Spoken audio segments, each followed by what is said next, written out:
పొద్దున్నే లేచి వంట చేయాలి, ఇంట్లో పని చేయాలంటే ఒకరోజు చాలా బద్ధకంగా ఉంటది. అట్లాంటి టైంలో ఒక కప్పు కాఫీ కలుపుకొని వేడిగా తాగితే అంతా సెట్ అయిపోయిద్ది. నాకైతే ఈ మధ్య కాఫీ బాగా అలవాటయిపోయింది. మీలో ఎంతమందికి కాఫీ అలవాటుందో కామెంట్ చేయండి. కాఫీ విషయం పక్కన పెట్టేస్తే ఈరోజు మా బాబుకి టిఫిన్ అయితే బాయిల్డ్ ఎగ్ ఒకటి, ఇంకా అలాగే పెసరట్టు అయితే ఏసి ఇచ్చేసాను. వాడు టిఫిన్ తింటుంటే నేను బాక్స్ అయితే పెట్టేశాను. ఈరోజు మా బాబుకి క్యారెట్ రైస్ చేశాను. ఇంకా అలాగే పెరుగన్నం కూడా కలిపి పెట్టేశాననమాట.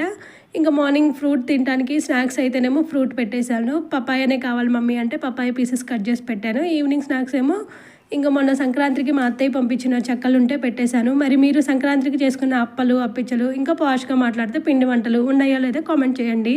ఇంకా మా వారి లంచ్ బాక్స్ అయితే వైట్ రైస్, కర్డ్ రైస్. ఈరోజు కర్రీ అయితే మా వారికి బీట్రూట్ కర్రీ చేశాను. ఇంకా బాయిల్డ్ ఎగ్ ఒకటి. బీట్రూట్ కర్రీ చపాతీలోకి చాలా టేస్టీగా ఉంటుంది, రైస్లో కంటే కూడా. తప్పకుండా ట్రై చేయండి. స్నాక్స్ అయితే పపాయ పెట్టాను. ఈ వీడియో నచ్చితే లైక్ చేయండి, సబ్స్క్రైబ్.